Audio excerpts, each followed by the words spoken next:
আসসালামু আলাইকুম রহমতুল্লাহি ওবরকাতুহু। সম্মানিত দর্শক, আজকে যে বিষয়টি নিয়ে আলোচনা করব এটা কিছুটা পুরনো। প্রায় প্রতিদিনই আমাদের রাজনীতিতে অসম্ভব সব কথাবার্তা হচ্ছে এবং রাজনীতির মধ্যে যে সকল ঘটনা প্রকাশ্যে দেখা যাচ্ছে এবং পর্দার আড়ালে এত সব নিত্য নতুন ঘটনা ঘটছে যা বলাও যাচ্ছে না, প্রকাশও করা যাচ্ছে না। প্রতিদিনই অসংখ্য অশনি সংকেত তৈরি হচ্ছে আমাদের জনজীবনে। যারা রাজনীতি নিয়ে খোঁজখবর রাখেন তারাও যেভাবে ভীত সন্ত্রস্ত, আর যারা রাজনীতির কখনোই যাকে বলা হয় সুযোগ সন্ধানী ছিলেন না, রাজনীতি নিয়ে মাথাও ঘামান না, কিন্তু আজকের এই পরিস্থিতিতে তারাই সবচেয়ে বেশি রাজনীতির বলির পাঠাতে পরিণত হয়েছেন।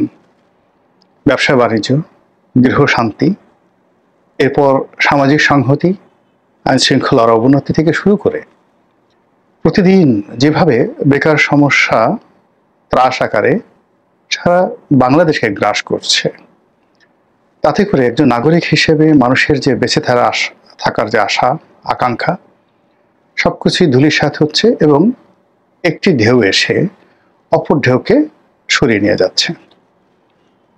আমি যখন আজকের এই প্রসঙ্গটি অর্থাৎ লাউ এবং কদুর নির্বাচন কিংবা লাউ কদুর সঙ্গে মূলা এই সংক্রান্ত বিষয় নিয়ে আলোচনা করতে চাচ্ছিলাম এই কারণে যে এনসিপির নেতা নাসির উদ্দিন পাটোয়ারি তিনি একটি খুব গুরুত্বপূর্ণ কথা বলেছিলেন কয়েকদিন আগে, যে বাংলাদেশে যে নির্বাচন হচ্ছে সেটি লাউ কদুর নির্বাচন হবে, যে লাউ সেই কদু। এখানে জামাত এবং বিএনপি উভয়কে তিনি ইঙ্গিত করে যেটি বলার চেষ্টা করেছেন, জামাত এবং বিএনপির এখন একই দল, তারা ভং ধরেছে। জাতীয় স্বার্থ বলে কিছু নাই, তাদের ব্যক্তিগত স্বার্থ এবং নির্বাচনে তারা জয়লাভ করার জন্যই মূলত ভং ধরেছে।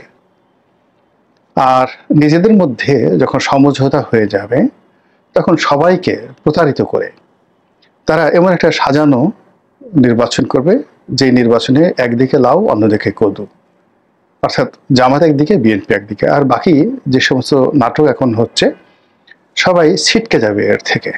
এই বিষয়গুলো নিয়ে আলোচনা যখন করব, ঠিক এরই মধ্যে প্রধান উপদেষ্টার সঙ্গে তিন বাহিনী প্রধান দেখা করেছেন। এর মধ্যে ভারতের সঙ্গে আমেরিকার একটি যাকে বলা প্রতিরক্ষা চুক্তি হয়েছে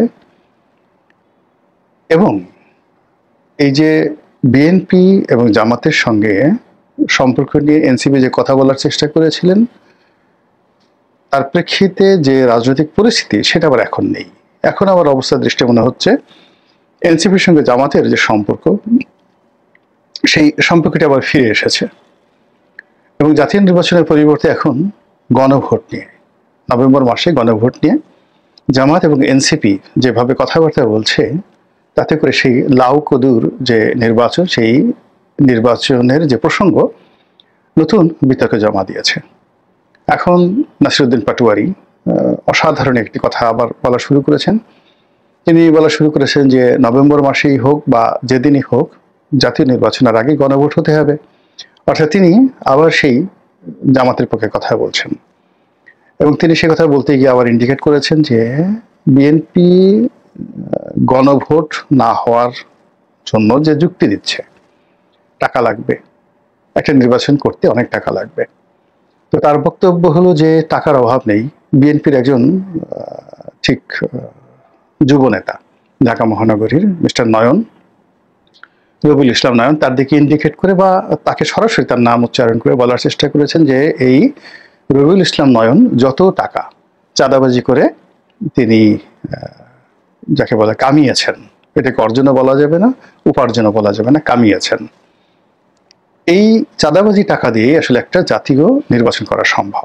প্রায় 3.5 কোটি বা 4,000 কোটি টাকার মতো লাগবে। নাসির উদ্দিন পাটোয়ারির হিসাব অনুযায়ী বিএনপির একজন লোকই তো এই টাকা চাঁদাবাজি করেছে, আর সারা বাংলাদেশে বিএনপির অন্যান্য নেতারা কি করেছে সেটা আর তিনি বলেননি এখানে। তো এই অবস্থাতে রাজনীতির যে গতি প্রকৃতি আপনি দেখুন প্রতিদিনই পরিবর্তন হচ্ছে, কিন্তু তারপরেও এই কথাটা একেবারে অপরিহার্য যে ওই লাউ কদুর যে নির্বাচন সেটা কিন্তু প্রাসঙ্গিকতা থেকে যাচ্ছে।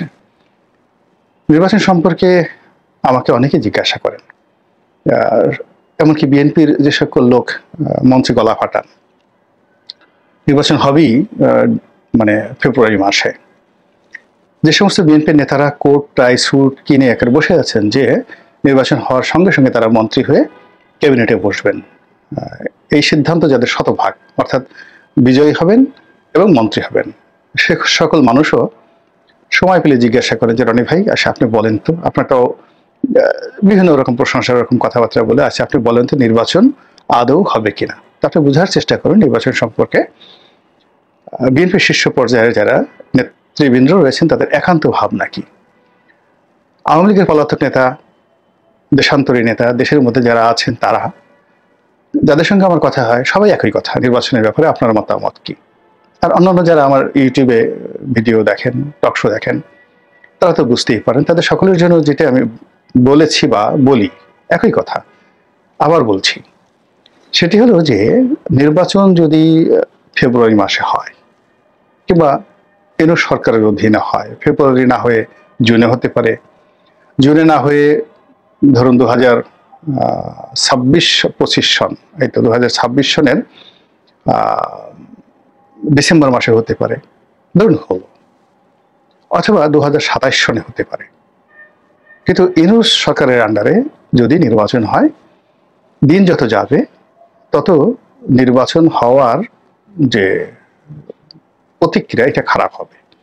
অর্থাৎ আজকে যে আইনশৃঙ্খলার অবস্থা আছে, মানুষের মন মানসিকতার অবস্থা আছে, হিসাব করে দেখুন 6 মাস আগে এর সাথে ভালো ছিল, আর 6 মাস পরে অবস্থা খারাপ হয়েছে, আগামী 6 মাস পরে পরিস্থিতি আরো জঘন্য হবে। কাজেই ফেব্রুয়ারিতে নির্বাচন হলে এখনকার সাথে পরিস্থিতি খারাপ হবে, জুনে হলে আরো খারাপ হবে, ডিসেম্বরে হলে আরো খারাপ হবে। ইট ডাজ মিন যে একটা নির্বাচন অনুষ্ঠান করার জন্য সরকারের যে স্ট্যাবিলিটি দরকার, শক্তিমত্তা দরকার, তারপরে যে ধরনের ব্যক্তিত্ব দরকার, পার্সোনালিটি দরকার, ভিশন দরকার, মিশন দরকার, এটা হয়তো 2024 সনে সম্ভব ছিল, কিন্তু এখন এই সরকারের সকল কর্মকাণ্ড সম্পর্কে মানুষের ভয় আতঙ্ক চলে গেছে, মর্যাদা, সম্ভ্রম, বিশ্বাস, আস্থা শূন্যের কোঠায়।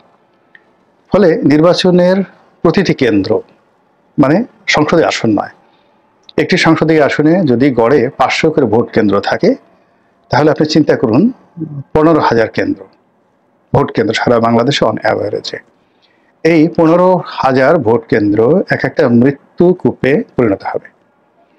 সেখানে যার যা শক্তি আছে, যার আধিপত্য আছে, সে সেটা বিস্তার করার চেষ্টা করবে। এই গেল এক, অর্থাৎ মারামারি, কাটাকাটি, হানাহানি, এগুলো বন্ধ করার মতো শক্তিমত্তা রাষ্ট্রে এই মুহূর্তে নেই এবং এটা ধীরে ধীরে কমতে থাকবে। দ্বিতীয় অপশন কি? দ্বিতীয় অপশন হলো যে ভোট হবে, বিভিন্ন জায়গাতে ভোট হবে, হাতে গোনা অল্প কিছু ভোট কেন্দ্র ছাড়া বেশিরভাগ ভোট কেন্দ্রে ভোটাররা আসবে না। এবং এই ভোটারদের সংখ্যা কি পরিমাণ হবে হিসাব করে দেখুন যে আওয়ামী লীগের একক কর্তৃত্ব, প্রায় তাদের নেতৃত্বে 50% ভোটার, এর মধ্যে আওয়ামী লীগের ভোটারই 35%। তারপরে ছাত্রলীগ, যুবলীগ, রাষ্ট্রশক্তি, মানে তাদের যে শক্তিমত্তা, অর্থাৎ বিএনপির এখন যে শক্তি তার চেয়ে 100 গুণ বেশি শক্তি ছিল আওয়ামী লীগের। আর শেখ হাসিনা সরকারের ক্ষমতা, এখন যে ইউনূস সরকার, তার চেয়ে 100 গুণ বেশি ছিল। শিবির, ছাত্রদলের এখন যে ক্ষমতা, তার চেয়ে ছাত্রলীগের ক্ষমতা 100 গুণ বেশি ছিল। এত কিছু করার পরেও যেহেতু ভোটটি আকর্ষণীয় হয়নি, প্রতিদ্বন্দ্বিতা ছিল না, উপযুক্ত প্রার্থীর সঙ্গে উপযুক্ত প্রার্থীর, যাকে বলা হয়, প্রতিদ্বন্দ্বিতা ছিল না। যেমন ধরুন, যেখানে বিএনপির সঙ্গে আওয়ামী লীগের হবে, আওয়ামী লীগের সঙ্গে বিএনপির হবে, বিএনপির সঙ্গে জামাতের হবে, জামাতের সঙ্গে আওয়ামী লীগের হবে, এরকম মানে প্রতিটি কেন্দ্রই প্রতিযোগিতামূলক হবে এবং সেখানে ভোটাররা আসবে। আদারওয়াইজ ভোটারদের ইচ্ছা থাকা সত্ত্বেও ভোট কেন্দ্রে ভোটার যায় না, আসে না, কখনো আসে না। যেমন দেখা গেল যে 2014 সনে যত ভোটার এসছে তার অর্ধেক ভোট আসছে 2018-তে ভোট কেন্দ্রে, বাকিরা সব কেটে কুটে রেজাল্ট শিট বানানো হয়েছে। আর 2018-তে যে ভোটাররা আসছে তার 70% আসছে। 2024 সনে আমির যে নির্বাচন হলো, সেখানে সাকুল্যে ভোটার সংখ্যা ছিল 5 থেকে 6%, আর 10 থেকে 12% ভোটার ছিল 2018 সনে। আর সাকুল্যে 20% ভোটাররা ভোট দিয়েছে বিনা প্রতিদ্বন্দ্বিতার তার ভোটে। যদি এই ধারা অব্যাহত থাকে, এবং এটা সম্ভাবনা অনেক বেশি, তাহলে যে নির্বাচন আগামীতে যেটা ডক্টর মোহাম্মদ ইউনূসের অধীনে হতে যাচ্ছে, BNP versus Jamaat, Jamaat versus NCP, NCP versus BNP, তো সেই ভোটের আকর্ষণ অতীতের যে কোনো ভোটের চাইতে কম হবে। আগে যে 3টা ভোট বললাম, ফলে ভোট কেন্দ্রে 3% থেকে 5%-এর বেশি ভোটার আনা যাবে না। তাহলে কি করতে হবে? সিল পিটাতে হবে। কে পিটাবে? যে শক্তিশালী প্রার্থী সে পিটাবে, অথবা পুলিশকে দিয়ে, প্রশাসনকে দিয়ে, মিলিটারিকে দিয়ে পিটাতে হবে। রেজাল্ট শিট তৈরি করতে হবে মুখ রক্ষা করার জন্য। এখন 24 সনে যেটা সম্ভব ছিল, এখন সেটা সম্ভব নয়। এখন আপনি সিল পিটাতে যান, কেয়ামত হয়ে যাবে। এজেন্ট আছে, সবকিছু আছে, ভোটার নেই, কিন্তু আপনি সিল পিটাতে পারবেন না। আবার রেজাল্ট শিট তৈরি করতে যাবেন, কে ঘোষণা করবে? টিওনো সাহেব, ডিসি সাহেব। মুহূর্তের মধ্যে ডিসি অফিস, টিওনো অফিসে আগুন দাউ দাউ করে জ্বলতে থাকবে। ফলে ওই যে নির্বাচনের যে লাউ সেই কদু, এখন এটা যদি আপনি 2014, 2018, 2024 এই নির্বাচনের সঙ্গে আগামীর যে নির্বাচন আশা করেন, সেটা সেই লাউ কদুর নির্বাচন। আবার নাসিরুদ্দিন পাটোয়ারি যেটা বলেছেন যে জামাত এবং বিএনপি যেই লাউ সেই কদু, মানে যারাই লাউ তারাই কদু, যারাই কদু তারাই লাউ। এটাকেও যদি আপনি অতীতের নির্বাচনের সঙ্গে তুলনা করেন, দেখুন সেখানে জাতীয় পার্টি এবং আওয়ামী লীগ যেভাবে বন্ধু থেকে শত্রু হতো, শত্রু থেকে বন্ধু হতো, সাজানো গোছানো বিরোধী দল হতো, অনুগত বিরোধী দল হতো, তারপরে গৃহপালিত বিরোধী দল হতো, ঠিক সেই লাউ এবং সেই কদুর মতো আগামীতে একটি সংসদ নির্বাচন যদি হয় এবং বিএনপি এবং জামাতের মধ্যে প্রতিযোগিতা সবকিছুই অতীতের জাতীয় পার্টি এবং আওয়ামী লীগের মতো হবে। একটা দুর্ভাগ্য বারবার শুধু ঘুরে ফিরে আমাদের কাছে আসছে বিভিন্ন স্রোতে। এই গেল দ্বিতীয় লাউ এবং কদুর যে আশঙ্কা। 3 নম্বর হলো যে নির্বাচন একেবারে হয়ে গেল, ধরুন হয়ে গেল, লাউ কদুর নির্বাচন হয়ে গেল, ভোটও মানে সিল পিটানো হলো, ভোট কেন্দ্রে ভোটটা আর যে কজনই আসলো ডাজ নট ম্যাটার, ঘোষণা করা হলো বা দেখানো হলো শতকরা 82%, 92%, 90%, এমনকি 103%, 104% ভোটার ভোট কেন্দ্রে উপস্থিত হয়ে ভোট দিয়েছেন। ভালো কথা। কতদিন চলবে? আমার আশঙ্কা লাউ কদুর নির্বাচন, লাউ কদুর প্রতিদ্বন্দ্বিতা সংক্রান্ত যে সরকার 6 মাস থেকে 1 বছরের বেশি টিকতে পারবে না। ফলে কি হলো? আজ পুরো রাজনীতি থেকে Awami League out, absolutely out, -1। আগামীতে যে রাজনৈতিক শক্তিটুকু এখনো টিকে আছে, এনসিপি নতুন রাজনৈতিক দল, জামাত, বিএনপি যে রাজনৈতিক দল যতটুকু টিকে আছে, এই রাজনৈতিক কালচারটাও চলে যাবে এবং তাদেরকে পালাতে হবে। আওয়ামী লীগ নেতাদের কপালে যে দুর্ভোগ, জামাত এবং বিএনপি নেতা, এনসিপি নেতাদের কপালে একই লাউ কদুর সেই দুর্ভোগ আসবে।